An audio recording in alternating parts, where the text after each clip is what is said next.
One thing that we do start with at the beginning of all our presentations is just a reminder that although we're providing very useful information about the legislation and how human rights work in Saskatchewan, that this is not legal advice, and that if you're running into any specific issues, always reach out to us here at the Commission to ask for details as it pertains to your specific situation. And of course, you can always consult with your own legal counsel. So here's the outline for the session today. I'm going to talk for about 15 minutes or so, and then we'll switch over to question and answer and discussion.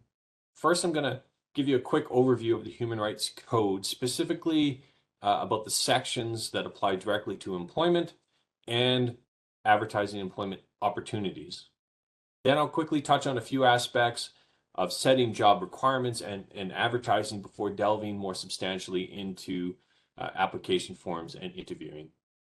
That portion of the session will go over some of the specific types of questions employers should not be asking about during interviews, generally speaking.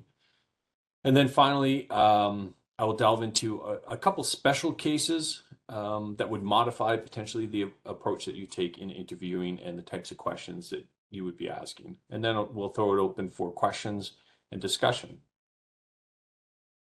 And again, if you do have questions throughout, you can go ahead and put that into the chat. So for employers here in Saskatchewan who are regulated by provincial laws, the Saskatchewan Human Rights Code is the applicable legislation governing the employment relationship, from job advertising to hiring to ultimately resignation, retirement, or terminations for human rights. If anyone here is working for a company that's federally regulated, then the governing legislation would be the Canadian Human Rights Act. However, that legislation does have very similar wording regarding employment and employment advertising and interviewing as the Saskatchewan Code. So you'll get a lot of useful information from this as well. Just wanted to quickly show you that the human rights complaints that we receive here at the Human Rights Commission are overwhelmingly related to employment. And so we do have a lot of programming and information about employment that you can access on our website. Throughout the session, I'll be referring to these specific prohibited grounds, often just calling them prohibited grounds or protected characteristics. These are the specific types of personal characteristics that are protected in the Human Rights Code. These are listed in Section 2 of the legislation. There's also definitions for many of these terms in Section 1 of the code or in Section 2 of the code. So you can refer to that if you have questions. You can also ask a question in the chat as well. And just a reminder that the Human Rights Code does apply to many areas of society, not everywhere in society, but does apply in employment, and that's covered by Section 16 of the code, and specifically employment applications and advertisements, which is Section 19 of the code. And this is not Section 19 in its entirety. This is the basis for much of what we're talking about today.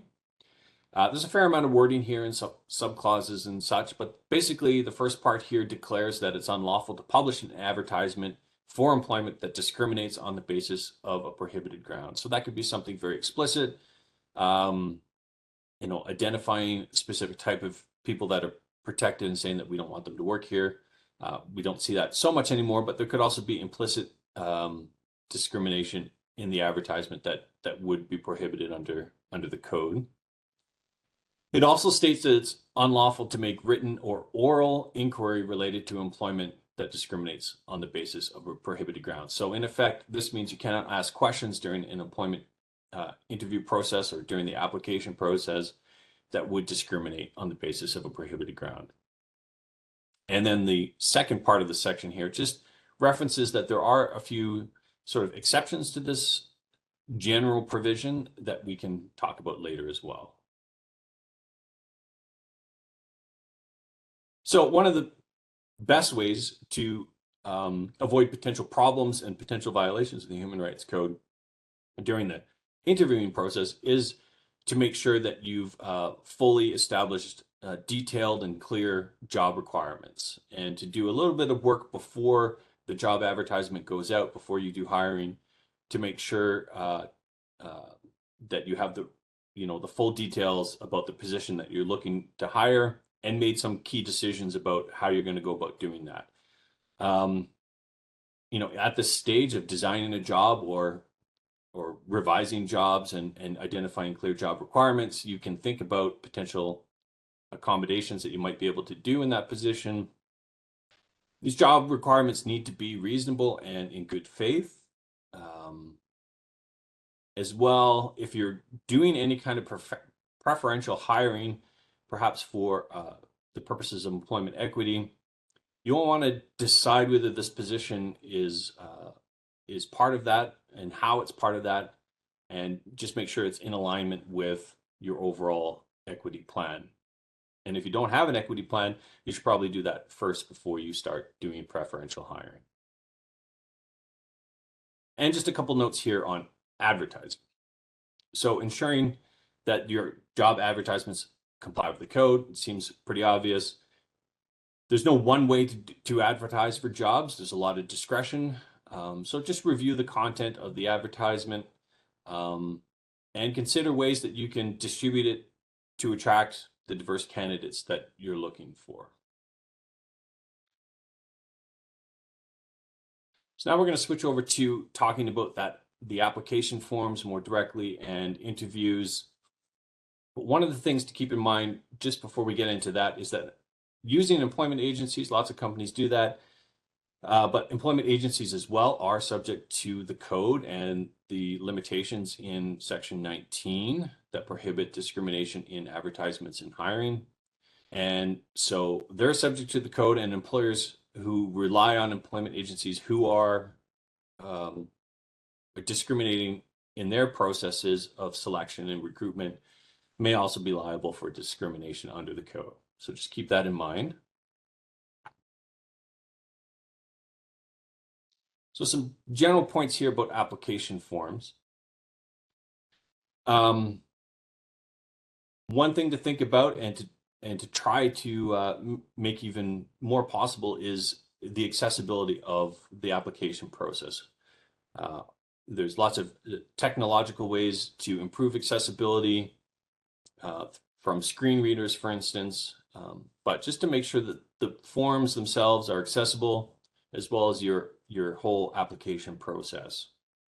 Think about as well who's going to be receiving these forms, who's vetting them, who's selecting from all the applications you get, those people that are going to get an interview, and make clear decisions about how that process should work, so that it's less subjective and more clear and objective, as well as think about who's going to store and how long you retain these application forms for. That's all related to that hiring process, and errors made here in that process could lend themselves to a human rights complaint if things go wrong. When it comes to interviews, it's best to try to make the process as accessible as possible, and to anticipate, even solicit accommodation requests from the people that you're interviewing. When you're setting up the interview, often by email, maybe by phone, that you would include a question to ask them if they have any accommodation requests for the interview process. When you're conducting interviews, you might want to establish a diverse hiring panel. Companies will have different limitations for this. If you're doing a whole lot of hiring, you may have already established a very clear system for interviews and hiring, but you might want to take another look at your hiring process to see if it reflects the diversity of the community, and has people with different kinds of experiences on the hiring committee that will be able to reflect the kinds of diversity that you're trying to attract. Training for a hiring panel is often as well a key step to avoiding problems and potential human rights complaints. Just some basic bias awareness training, or some basic training about human rights, perhaps even this session would be of value for people that are going to be participating in the interviews themselves. A system of blind screening of resumes is often a good way to eliminate some initial bias from the process. You may also be able to combine that with specific equity approaches to selecting candidates from certain equity groups to make sure that you're getting a diverse pool of candidates that are participating in interviews. Throughout the interview process as well, you'll be best served by having clear notes throughout things, what questions are going to be asked, who's going to ask them, how the interviewee responded. Key information like that will be super valuable in the case that there is any kind of potential complaint through human rights or other agency about your hiring process. Those notes will be key. One thing to keep in mind, of course, is if you're keeping notes, is not to write potentially discriminatory information, often about those prohibited grounds, those protected characteristics in your notes. So don't, you may be interviewing 12 people or hopefully less, 6 people. You may not want to put identifying information in your notes about, oh, this is the older woman that we interviewed, right? Or some other characteristic about somebody in your notes. You'd want to avoid that kind of information in your notes. So again, at this point, I'm going to draw your attention to types of questions that could be problematic from the human rights point of view. All this information on the next few slides about the don't asks and the may asks is all available on our website and available at that link that I put in the chat earlier. Some of this is fairly straightforward and somewhat obvious, so I'm just going to try to highlight some of these as we go through. Again, the full information is available on our website, but I want to make sure we leave some time for some questions here. So the key part here is that try to restrict your questioning to information that's related to the skills and experiences that the person has that would make them good for the job, and to stay away from questions that are about their personal life and their personal background, where originally they might be from, what their personal faith and religious beliefs are. There could be situations where that might be relevant, but generally speaking, it's not going to be relevant to the hiring process. One example here is not to ask if they're a Canadian citizen, but rather to ask if they're legally entitled to work in Canada. And the distinction there is that people can be permanent residents or have a work visa and be eligible to work in the country, but not a Canadian citizen. So if you ask the question, are you a citizen? And they say no, but I'm able to work. If they don't subsequently get a job offer, they may deduce that they were excluded from consideration because they're not a citizen, because they're originally from another country, and that could lead to a human rights complaint. So easy things to avoid in this situation. You're going to have to ask questions about their ability to do the job. So you're going to lay out a work schedule. You're going to lay out all the job details. Maybe it's a very physical job. Maybe it's a job that has shift work. You're going to want to lay that clear out and then provide the person an opportunity, ask them if they would have any difficulty working those schedules or meeting the specific requirements of the job. And this gives them an opportunity to alert you to potential accommodation that they may need. So you don't straight out ask if they have ever filed a WCB claim, for instance. That would be a no-no. Don't ask if they have a disability or have had a disability in the past. Instead, ask them about their ability to do the job, all the job requirements. Again, this could also apply to family status, which is the parent-child relationship. And some people, depending on the job, might have some childcare requirements that potentially might need accommodation. And we'll talk about that accommodation process during hiring a little bit later.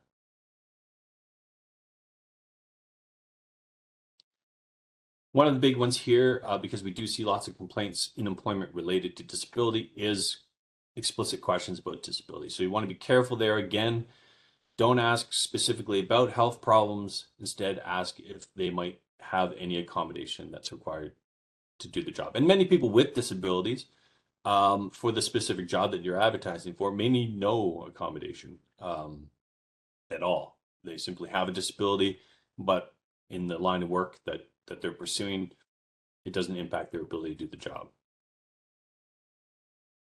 Another question that we sometimes get from time to time relates to drug testing in advance. So that's a very specific thing that would really only apply for safety sensitive work. And we could talk about that later too as well. But we do have some specific guidelines on our website about that.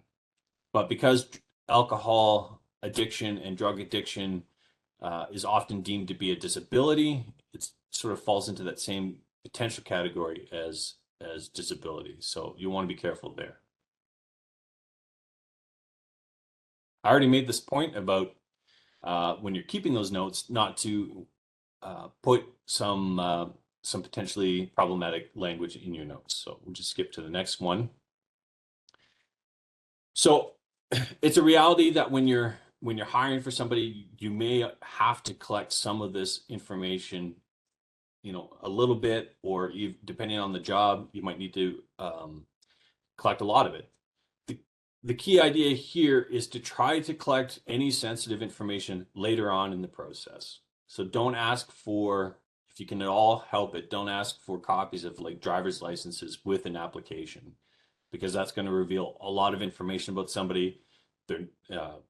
It's got a photo on there as well, so it might have, you might reveal information about their place of origin or their race, their gender, birthday, their age. So that's a document that has a lot of information about those prohibited grounds. So if you need a driver's license because they need a driver's license for the job, then you would ask that sort of later. You might ask when you offer them the job, you might make that offer contingent on them being able to provide a driver's license that's current, maybe a driver's abstract as well about their history. So as much as possible, you push those questions and getting that information to the end stages of the hiring. Maybe even once they even start work, their first day of work, they're going to fill out information about their next of kin, all kinds of other things for insurance or something like that. So that can happen after they start, and that's not really a problem at that point. During the interview process, though, you may, and we're going to talk about it right here, you may have questions. It may come up during the interview, some of this information. You ask the question, do you require accommodations to perform this job? And they may say yes.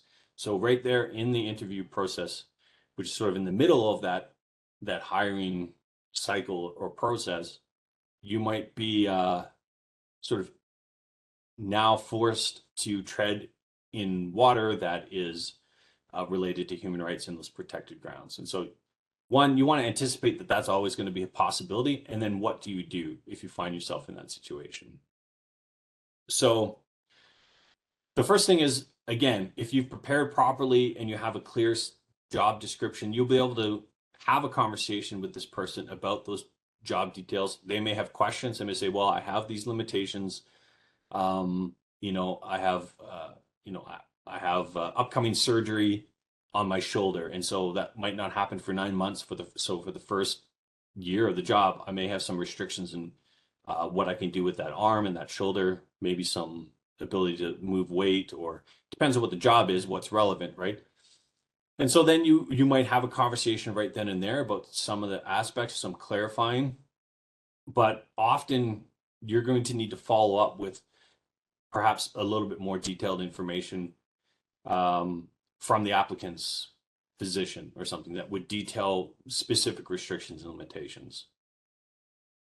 And in that process, you then are doing an accommodation process very similar to the way that you would do it for any current employee, is to look at the restrictions, look at the job description, and see how you could accommodate that person within their limits. And so you would expect then to have to make some changes to the job tasks or the way that the job is done, could be timelines, could be providing additional supports, technical supports, for instance. So you would have to make that consideration, be prepared that you might have to have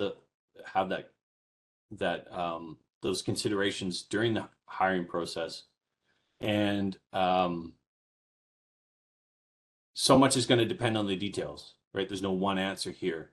It's possible that in reviewing the accommodation request and the details of the restrictions that you're no longer able to offer them the job, right? That's a possibility. In many cases, you will be able to offer them the job. This could also apply to accommodation requests due to religion. If people have religious ceremonies they have to attend on a weekly basis, you would go through the accommodation process for that as well. Or family status about childcare. Those latter two maybe more apply to shift work jobs or it's less common, but it could happen. And then here, finally, before we get to some of the questions, there are different parts of the Human Rights Code that allow for different kinds of preferential hiring. So Section 19 that we reviewed earlier did refer to some of these, referred to Section 16.6 and Section 16.10, which you can review if you want, but they're really about allowing, say, a religious school to hire instructors in that school who have those religious beliefs. That's in Section 16.6. Section 16.10 allows for a wider group of typically, but perhaps not exclusively, nonprofits that are dealing in working in a certain area, or perhaps for a certain type of person, say people with a disability, that you could hire preferentially people with a disability to work in that company. There's also Section 55, which is our employment equity partner program, and Section 56, which allows for employers to pursue equity programs on their own volition or other kinds of specific measures, which would include preferential hiring. So the key thing here, before you're doing this, is you really should have, if you're doing preferential hiring, you need to know why you're doing it.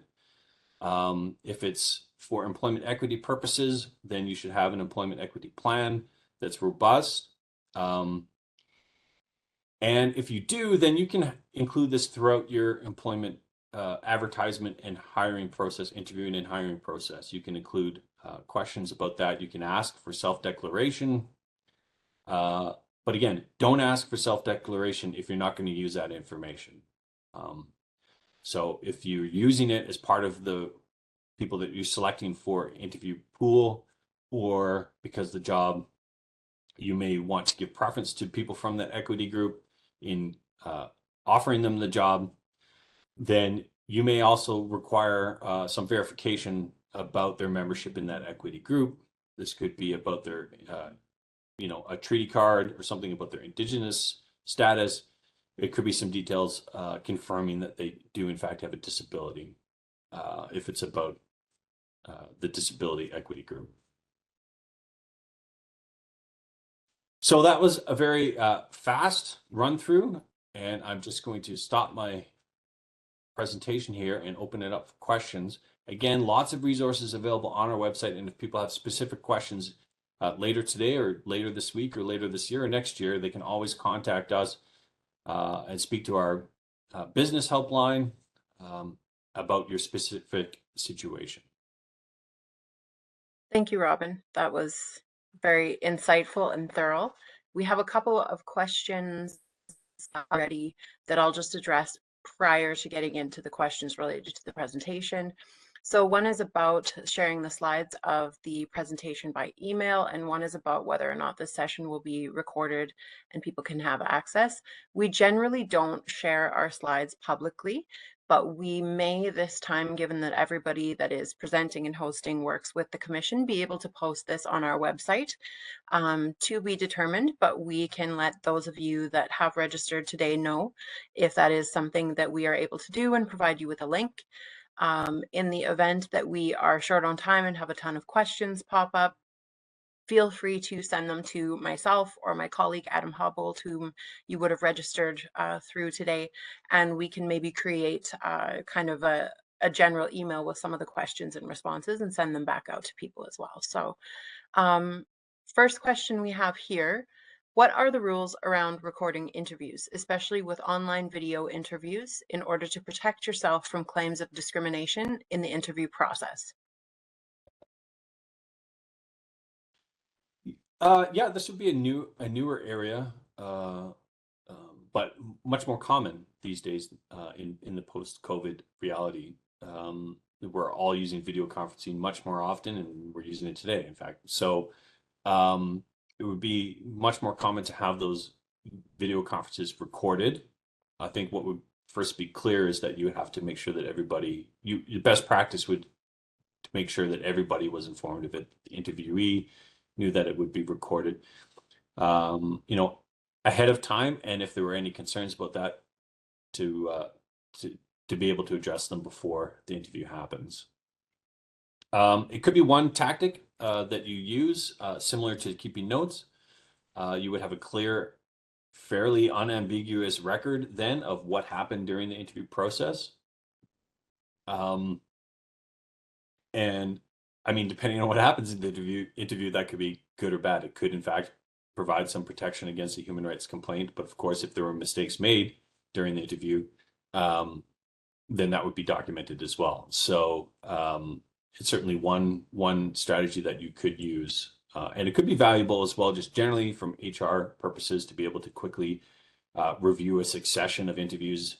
If candidates were scoring close together, something to be able to quickly review those responses. Some of that would be probably related to human rights or human resources best practices as opposed to human rights, but that could be one tool that you use. Good question. Okay, so I have another question here. It's a little bit more specific in nature, but I guess it could apply to different scenarios about whether or not you can accommodate for certain shifts. So the question says, you have a position that requires specific shift work, and a candidate states that they can't work due to childcare. You need a supervisor for evening and weekend shifts on a small team, and there isn't coverage available through other employees. Would you be violating human rights by not offering the position? The answer is probably not, right? If the job has these specific requirements to work shift, that might be the whole purpose of the job, is to be able to cover that period of time. If you have an applicant that's unable to work that period of time, then not offering them the job is unlikely to violate the code. Now, one thing that you might want to keep in mind, though, is just is that requirement, going back to setting job requirements, is that job requirement truly, um, you know, what the situation is, or is it arbitrary, right? Do they really have to work those shifts, or is it arbitrary? In the question, sort of implies that it is actual. It's an actual requirement. But if you ran into that situation, you might spend a little bit of time trying to see and engaging with that applicant to see if you could accommodate them in some way, trying to understand from them what exactly their restrictions would be. Maybe asking them if they could change their childcare arrangements so that you would be able to offer them the job. And it would be worthwhile to go through that process and really get to the heart of the matter and figure out, and it could be even that their inability to work those shifts is just temporary. Maybe it's a few weeks before they get something new in place. And maybe that's just something that you could accommodate in that case. So it's often best not to make assumptions when you run into those hurdles that somebody says, oh, I can't do this, but to try to unpack it a little bit more and really get to the heart of it. At the end of the day, you know that you might still be able to say, no, I can't offer you the job. But in that process of engaging with them on that issue and digging a little bit deeper, you might find out that in fact you can. So at the end of the day, if they simply can't work those hours and that's a key requirement of that job, then again, you're unlikely to violate the code by denying them. It's a good Okay, question. so the next question that we have here is related to self-declaration essentially, or how do you hire, in this case, perhaps specific equity groups and verify that this person does in fact belong to this equity group? So whenever you're hiring preferentially for an equity group, you do have to just give some thought about how important verification is going to be. How important um, is the decision based on them having this characteristic going to be? And again, you might set that out ahead of time. Like this job, this position absolutely must be filled by a person from these kinds of equity groups or this specific equity group even. Then it might be really important to have to verify that. Some of the verification, some of the situation is going to be obvious. You're not going to need to verify if you have someone with a disability who claims to have a disability and they come in with a seeing eye dog. It's going to be pretty obvious that they have a disability. In many cases are. However, many disabilities are not visible, and so you might have to ask for some verification, and that might be a letter from a doctor just verifying that they do in fact have a disability. Um, you you might not even have to get disclosure of what kind of disability it is, especially if they don't need accommodation. But just a letter from a doctor, again, depends on the circumstances, what might be appropriate in that case. Um, if you're hiring for an equity group that's women in underrepresented occupations, it's probably going to be straightforward that this person is or is not a woman. Um, you're not going to ask for verification about that. For Indigenous groups, we've seen lots of situations in the media about people inappropriately claiming Indigenous ancestry, and so again, depending on the circumstances, it might be important to apply some level of verification. Um, it might be unreasonable to demand, a family tree or something like that. How are you going to know? Where's your expertise? How are you going to verify this? But there are often simple ways you know, to assess claims. And so I think I answered the question. Yeah, I think that was good. I'd just like to add too that we have had previous a speaker come from the University of Saskatchewan. They, I believe it was last year, created an Indigenous verification policy for the U of S, and they came and spoke on that topic. So you could refer to their website and look that up and see what that entails. Because I think a lot of people rely, for example, on status cards. It's not always applicable for everybody. So they have some different options um, for that there as well. Yeah, for any large company that is hiring, especially if they're doing preferential hiring for Indigenous people, it would be worthwhile to review what the University of Saskatchewan does. And there's been other places doing some interesting stuff that moves simply beyond self-declaration. Um, so yeah, that would be good for folks to check out. I'm just going to throw one out there myself, just because I know it's a common um, question that we get asked on the business line. Why or why not is it appropriate to ask about Canadian work experience in a job interview? Right. So if you asked about Canadian specific work experience, you're asking them, you're potentially it's potential that you might discriminate against somebody on their place of origin if you're dealing with somebody who's moved to our country from somewhere else.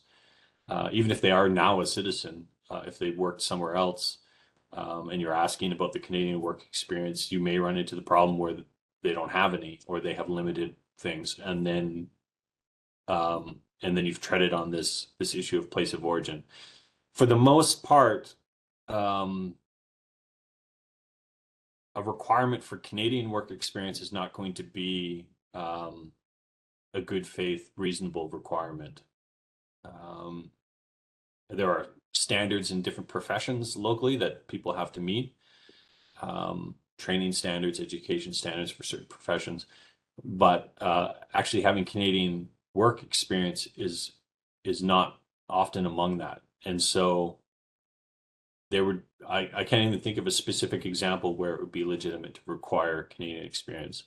And hiring somebody or refusing to hire somebody because you are concerned that your clients would not like that person because of where they come or their race or religion, that would be a violation of the code. So you can't exclude somebody because of the potential prejudices of other people, your clients or something like that. So it's simply often unnecessary and illegitimate to ask about. So I would simply not ask about Canadian experience. Ask about work experience generally and see what they say. Okay, so I think we have time for one more question before we wrap up here. So the question is, we state preference for candidates with disabilities, but I've never seen a list of what is acceptable as a disability. Does ADHD count, osteoarthritis, narcolepsy, severe myopathy? Is there a threshold, and is there a threshold for reasonableness? So if you're doing preferential hiring for people with disabilities, and you're asking for self-declarations on that, you'll want to give some thought about why that's important to you and why you're doing it. A large portion of the Saskatchewan population has one kind of disability or another. Approximately 20% of the population at any given time would report experiencing disability. Now, some of those would be temporary. The prevalence of disability would increase over age as well. So older folks are more susceptible to developing disabilities. Um, there's also, as I said earlier, many people with disabilities require no accommodation as well. So you really have to think of through why are you asking for this? Is the point to employ people with disabilities that don't require any accommodation just so that you can have more people with disabilities? Or is it to try to employ people who may have more difficulty getting employment because of a disability? And so in those cases, um, you know, you're going to be dealing with people with disability that have more accommodation requests. And so if you're just asking for disability generally and you want to know if something is a disability or not, as far as the Human Rights Code goes, it's a pretty broad and expansive list. It includes both physical and mental disabilities and intellectual disabilities. Um, there's no um, exclusive list of what all those would be. So the list that was in the list in the question, ADHD, if it's diagnosed as ADHD by a professional, then that would count as a disability. Does it play a role in their ability to do the job? Maybe not at all. So we do think about, generally, we think about disability on a scale of severity and duration. How severe is the impairment, and how long is that impairment? So we can be impaired by a disability for a short period of time due to, um, flu, COVID for a short period of time, a matter of days or weeks. Um, but it doesn't last longer, and so that might not be a disability. On the other hand, if we have a chronic condition, even if the severity is lower, it lasts our lifetime, like diabetes, perhaps, that counts as a disability as well. So there's a kind of matrix and nexus there between those broad things. Um, Again, if it's important for the hiring process, and you really need to verify the disability, often it would be simply to request a doctor's note confirming that a disability exists. There is a list of examples of disability in Section 2 of the Human Rights Code. So for your purposes, that might suffice. All right, thank you very much, everybody, for attending. Thank you for your questions.